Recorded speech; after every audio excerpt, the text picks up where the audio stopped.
Back in the day, got to give you a little bit of backstory, hopefully briefly, if I can achieve that, it'll be a first. Back in the day, I had a buddy. I met him through work. Long story. As I got to know him, we were in our 20s. He was a guy that he was a little bit younger than me, a couple of years younger, not much. He was still living at home. I got out when I was like 17. When I was 17, I moved out, left, went to service. We were in our 20s at the time. He was probably 22, something like that, I guess. 23, 22, whatever the hell. I don't know how old. But he was still living at home. He was living at home, parents' basement. Parents were pretty well off, lived in a pretty nice neighborhood. And as I got to know him, eventually I went over to see him at his digs, as they were, his parents' house. Not that I had a lot of friends that were living with their parents still, but he was. Went over there. He was kind of a little reclusive. He wasn't really that social. He had small man's complex. I mean, it's called what it was, called spade and spade. He had small man's complex. He was he was vertically challenged, let's say. But he didn't totally come up short in the genetics department because he had like an awesome full beard. He grew a beard like no problem at all. Bared a remarkable resemblance to Jesus, in fact, or to that which is attributed to be Jesus' appearance. You got to be politically correct. He had long hair, deep voice. And he had a voice made for radio. Really deep voice, real deep golden voice, and a real manly voice. Right? Out of a dude that was, I don't know, 5'6", 5'7", whatever the fuck he was. Anyway, he was a small guy.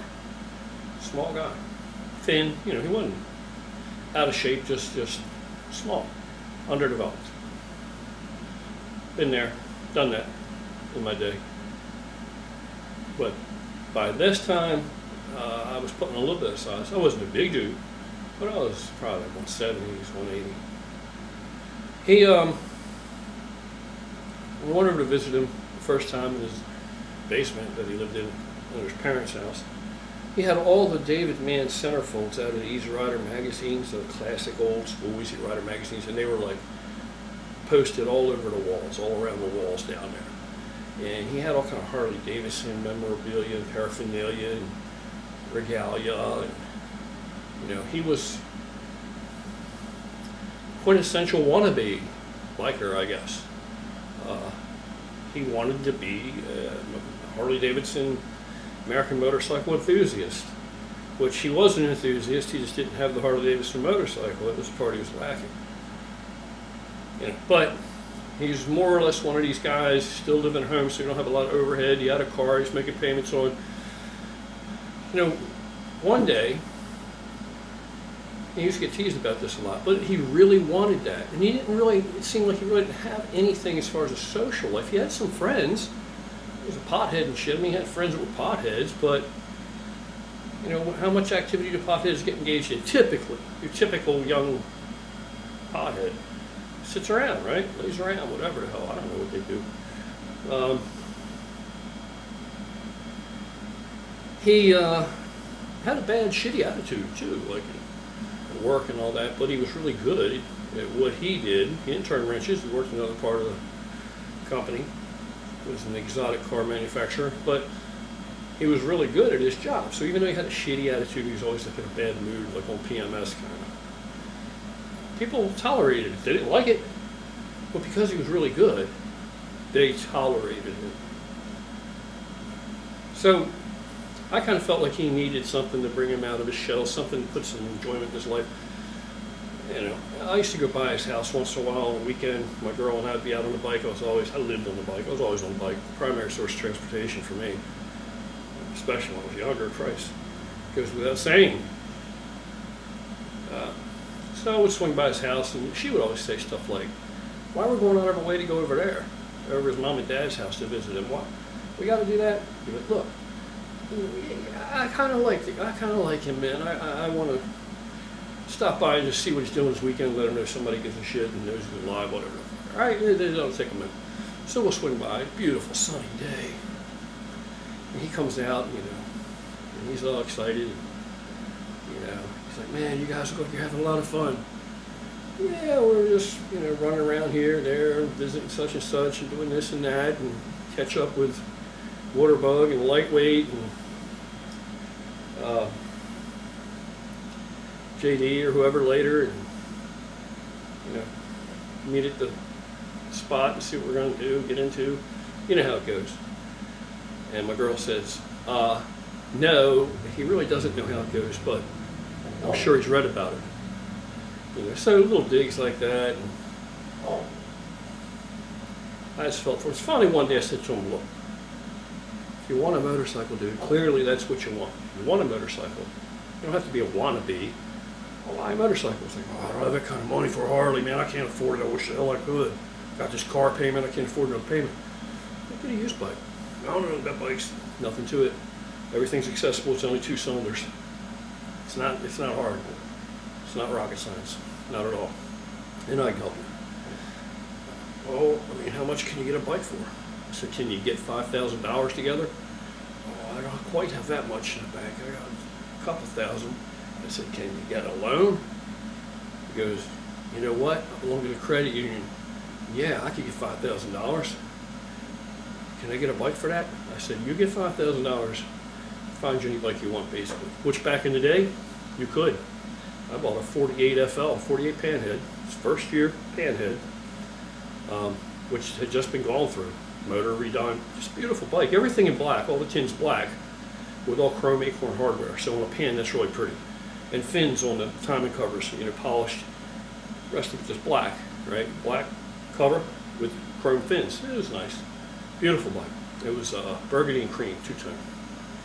I only paid $3,000 for that. Today, that bike, identical, that bike, exactly. If you could put it in a time machine that day I bought it, bring it here, probably get $13,000 for that bike. Probably, realistically, 10, easily, no less than that. Maybe sky's the limit what somebody will pay for something they really want. Back then, if you had $5,000, you could get a pretty badass bike. So it just so happened to be that there were some brothers that I knew that had gone in and put a bike together to make some money on the side. And, these are 1% club brothers, and they had built this rigid frame. And it was a Panhead in a stretched rigid frame, maybe like a 10 or 12 over hydraulic front end, but everything was new, and everything, that which was not chrome or polished, was painted. I don't really like polished, I prefer chrome, but it's because polish is a lot more work, so you're doing more polishing than riding to keep it nice. Chrome you just wipe off, basically. Anything that wasn't chrome, and not that it had a ton of chrome, but it had its share of chrome, but anything that was not chrome was freshly painted. So it was beautiful. It was burgundy with yellow flames. Frame was burgundy, all the sheet metal burgundy with yellow flames, chopper. And the flame job wasn't like show quality. There wasn't nothing wrong with it. It was a professional paint job. It was good. It was, it was sharp. By anybody's standard, it was a badass bike. Like I said, today it would be a super cool 70s style, nice pan chopper. Badass. Very authentic. So I said, well, what do you guys want for that? So, well, we'd like you $5,000 for it. Yeah, SU carburetor, all the shit. And the thing about these bikes is they're very tactile, physically, mechanically subversive, I guess, to an average person. If you can't turn a wrench and you don't want to fiddle, if you're not a person who wants to monkey with something, if you're not a tinkerer, or you don't want to be, that bike's not for you. Not if you intend to ride it. So that bike you're going to have to tinker with to keep it going. You have to tinker with it. Even the license should run off a voltage regulator that has like 3 sets of mechanical breaker points in it. You can lose your lights just because a set of points needs cleaned or not gapped properly or whatever out of that regulator, under that cover. Most people today would look at that and wouldn't even know there's points under there. 3 sets. It's guys that know what I'm talking about know what I'm talking about. Guys that don't, you just haven't been there, seen it. So I take him over, look at it. On the way over, he's all excited. I'm like, play it cool. When you go over there, play it cool. These guys want $5,000. Don't dick around with them. Bike is worth $5 grand. It's definitely worth it. You got $5 grand, give them $5 grand if you want the bike. No fucking around. Don't give them $450. Don't offer them anything less. $495. They want $5 grand, give them $5 grand. Don't play with these guys. All right, they're being fair with you. Be fair with them. They're being respectful. You be respectful. He says, all right. So he's asking me about it. I said, all the stories that you read, all the shit you read in Easy Rider, all the David Mann pictures, drawings and paintings and shit, it's the real thing. It's one of those bikes. It's the real deal. It's the real thing. He goes, and these guys are these are 1%ers and shit, they're real bikers. I said, yeah. It's a real deal. Real deal. Don't fuck around with them. Don't bother them. Be respectful. Just be cool.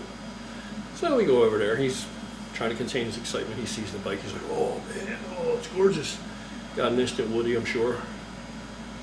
So yeah, we wanted the bike. We got the bike. He's, well, I don't know. I've never ridden before. Think I can ride it? I said, look at it. Do you want to ride it? He said, yeah, hell yeah. I said, well then, if you want to ride it bad enough, you're going to be able to ride it. Gives him $5 grand, takes the bike, we load it up, take it back to his place, got the bike. I don't even think we loaded it up. I think that they brought it over. Anyway, I think they delivered it. He gets the bike. So I help him try to learn to ride it a little bit. Most of it he accomplishes on his own because that's just how it was back in the day. My first bike was a stretched rigid with an 18 over Springer on it. And that was my first bike. But when I bought it, I saw that bike in the moonlight, and it had this 60s style airbrush graphic paint job on it. It was blue and different tones of blue. And they're just on the tank and shit. I think the frame was probably black, and the sheet metal had some airbrush shit on, like the 70s style shit or 60s style stuff. And I just saw it and I said, that's me, man. That's what I want.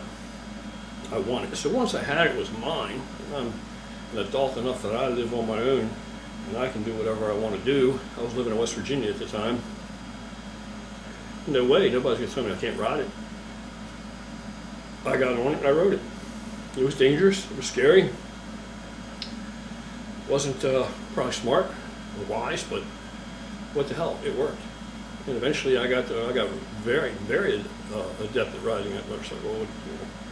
To the point where I've always ever after preferred rigid frames. Ride the shit out of them.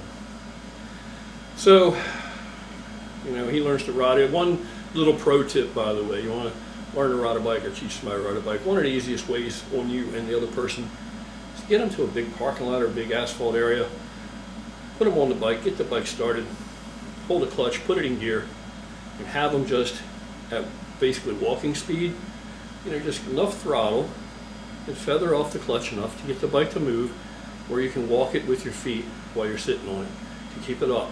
And just walk it around and walk it around and walk it around and walk it around like that without stalling it, without jerking it, under its own steam until you're comfortable enough to pick your feet up and glide around. I'm telling you, it may sound retarded, it may sound stupid, but that's the hardest part to riding, in my opinion. That's the hardest part to learn, is to get the feel for how the clutch and the throttle operate together. The balance thing, like I said, walk the bike around, you're sitting on your feet on the ground. I taught a girlfriend of mine to ride that way, her first Harley. She became quite adept and a very good rider, competent rider. Anyhow, so that's what he did kind of. And he took off and he went up the road a little crooked, and, but he figured it out. He didn't crash it. He might have had a couple close calls, but he did not crash it. In fact, he went on a poker run that I told that last story about the gay bar, being down the street from a couple doors down from the clubhouse. I was having a poker run, and they happened to have leather night coincided the same night, this big poker run, and confusion that caused me. Anyway, it could have been a lot worse, I'm sure. Could have been a lot worse. He was there. He witnessed the guy. He could attest to that. He witnessed the guy with the assless chaps, all that shit. He was with me and JD. I think it might have been me and Lightweight. Anyhow, we did that poker run, and then I don't know what it was. It was kind of a chilly night. It wasn't bad. It was just chilly. I was home alone. I was in the city, but I was living in I guess one of the brownstone type of row houses that now is very fashionable. Back then they weren't so fashionable. anymore. It's so expensive. And was having like a little get together. I had a buddy of mine over, Smiley, and his girl, and a couple other girls. So it got down to the point just me and Smiley, and like 3 or 4 girls. So what to do? You know, is it good manners as a host to, you know, leave these extra girls that don't want to engage in any extracurricular activity, experimental or otherwise, that they're going to be to themselves and they're not into each other, or you just leave them in your house to do whatever while you guys, you know, I don't know if that's a good host or not. So I call him up, I think of him, I say, hey bro, get your scooter, come on over, having a little party, just me and the bro, Smiley, and we got some extra girls here, man. They're really nice, real attractive, hot, we're drinking, having a good time. Not going to bed anytime soon. Come on over, man. It took him a while when he answered the phone. He said, oh, I'm sleeping, man. I said, sleeping? Dude, you know what time it is? He said, yeah, it's 11 o'clock at night. Said, yeah, it's Saturday night, bro. It's 11 o'clock at night. Are you in or are you out? You want to be a biker or are you a biker? Well, I bought that jobber. I went to a poker run. I said, yeah, well, guess what? It's another Saturday night, bro. You don't have to go to work tomorrow. So at least that's where we start, right?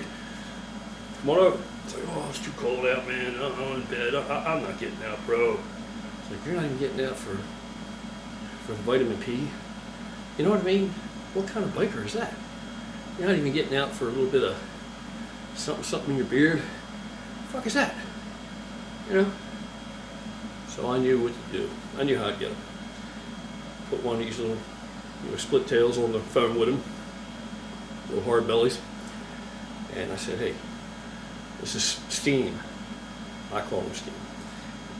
Yeah, it's kind of a backhanded nickname, though nobody knows it. I have a good reason to call him that sounds legit, and then the inside joke reason to call him that, right? Because he's small, Steam, short for steamed shrimp, because he's shrimpy and he's got a bad attitude, and he's famous for that. However, the name Steam, it doesn't sound like all that. That's okay, right? So call him Steam. Never told him. Hope he doesn't see this. Never told him that that's why I called him Steam.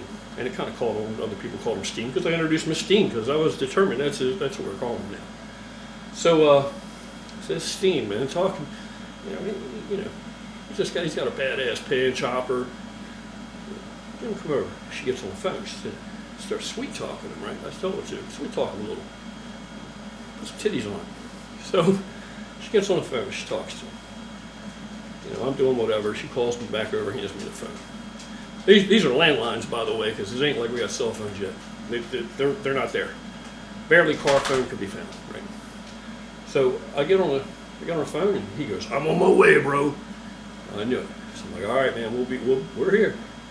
So I get off the phone, go back, shoot some pool, whatever, drinking, got music blasting. You know, night goes on, things happen. Next thing I know, comes down in the morning, I'm waking up with this chick next to me. She's waking up, it's like 8 a.m. You know, we're brushing off the cobwebs, getting ready to jump on the scooter, give her a ride home, wherever the hell she lives. And I'm wondering, well, he never showed up. So I decided, I'll give him a call. So I give him a call and there's no answer. So I start to think, did something happen? He didn't just go back to sleep, which I figured he probably did, bummed out on me and just went back to bed, or hope he didn't have an accident or some shit, right? So I drop her off. I decide to swing by there because I'm digging the morning air anyway, and the sun's warming me, and it's blowing the cobwebs off, and you know how it is in the morning like that. A ride can be very refreshing before the roads get crowded, right? You're with yourself in your own head. I head over to his house. He lives in the county. Where he happens to live is kind of a unique area in the county because there's not a lot of strip bars there. But where he lives on that strip, there's like 4 strip bars within like 5 miles. They're all on the same strip. On that side of the strip, on this side of the strip, which is like 4 lanes, there's 2 lanes each side, right? This side, there's like housing. There's a few sections that are little neighborhoods, developments. And he has now moved into one of these row houses in one of these little neighborhoods. I think it might have had a little yard. It had a little front yard, a little backyard. It might have had this yard on one side, like a corner one. and then the other side was connected to another house, shared a wall or whatever. So I go over by his house. His gate's wide open, which he never did. His bike's up in the yard, sitting sideways halfway on the sidewalk, not locked up or nothing, just sitting there. I'm like, what's going on with this? This isn't usual for him. He's a very neat guy, right? House, immaculate, neat. He just hasn't been here that long, moved out of his mom's, had this place very long. So it's not like he has a lot of furniture or a lot of furnishings, but the things he has are decent and it's very neat. It's not like your typical bachelor pad, not like your typical, what you would expect, a young guy that's riding a chopper to his house to look like first place. It's very nice and neat, and he likes it that way. Don't track any dirt in the house. You know, one of them boots, wipe them boots off or take them the hell off. So I go up and rap on the door. No answer, knock a little harder, you know, and finally he comes down, he opens the door and he's rubbing his eyes and he's yawning and his hair's all over the place, his beard's a wreck, all in disarray. He ain't got no shirt on, he got a pair of jeans on, like he just pulled them on. No shoes, no socks. And I see through the doorway behind him in the living room, there's a freaking mattress laying in the middle of the living room floor all crooked. You know, like the bedroom's upstairs. How did that thing get all the way down the steps? I don't get it. And there's some beer cans laying around, a bottle or two, empty liquor bottle sitting on a coffee table, which is askew, and his boots are laying, one's here, one's there. I see a couple articles, clothing, pillow tossed over here. What the fuck? This ain't like him. I said, well, dude, what the hell happened? And he just started laughing. And he's not a guy that just laughs, right? He's a guy that usually projects that he's kind of miserable. No matter what, he wakes up that way usually. We're trying to change his life, right? With this bike thing. So he gets up, he says, bro, come on in, man. He goes, dude, I owe you one. I had the time of my life last night. I'm sorry I didn't make it over. He said, I pulled out on my scooter. He might even said sled, I don't know, you know, because he's, again, he's read all the stories and the vernacular. I pulled my sled out, get out to a road I don't go, but down to the next light, and there's a stripper on the side of the road, and she's flagging me down. I said, how do you know she's a stripper? He goes, well, she had a little pair of Daisy Dukes with half her butt hanging out, and she had like a bra on with a lace tube top or something over it. You see right through it. Said, she looked like a stripper to me, heels on. I said, all right, had a big pocketbook. And she says, where are you going? He goes, oh, I'm going over to bro's house. We have a little party. You want to go? And she goes, well, where's it at? He said, oh, it's like the other side of town. It's probably about 45 minutes away. She goes, well, where are you coming from? He goes, oh, I live over here. I live right there. She goes, you live right over there in the gardens? He goes, yeah. She goes, you smoke pot? Oh, hell yeah. Which is a pothead, I told you. Hell yeah. She goes, can we go back there and get high? So, of course, it's him. There ain't nothing like this ever happened to him. He said, I got her on the bike. I said, how was it? That's the first time he rode anybody on this chopper. He just started riding. And he started on this chopper. He goes, I was willing to take the chance if she got on, you know. She got on, she was hanging on to me. He said, I made it back home, it wasn't that far. Pulled up in the yard, we went in the house. One thing led to another. He said, dude, I had the time of my life. It was the night of my life. That girl screwed my brains out. Screwed my brains out.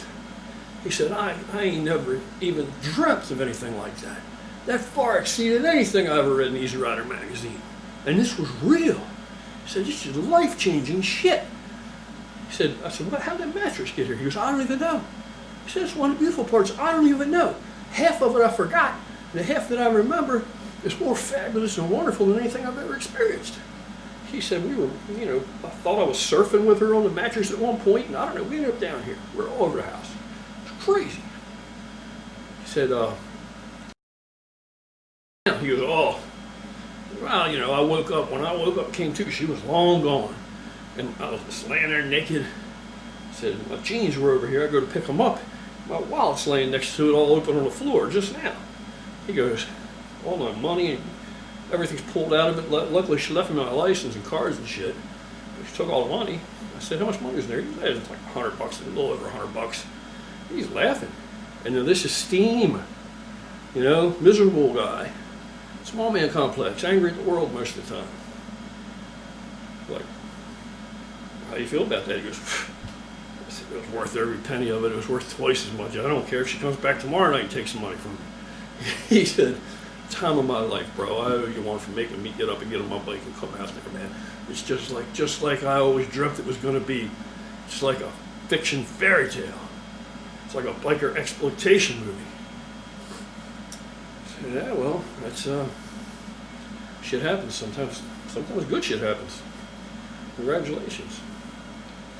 Anyway, that is a true story that actually happened. A lot of shit like that has happened. A lot of, I can tell you some crazy ones. That's a true one. I left some parts out because it's YouTube. I don't want to offend anybody. Anyway, that's it. It's too hot now. I'm heading in the other room. I'm hoping my computer's going to let me get this video up. We'll see what happens. Anyway, I'll catch you guys later. Have an awesome evening.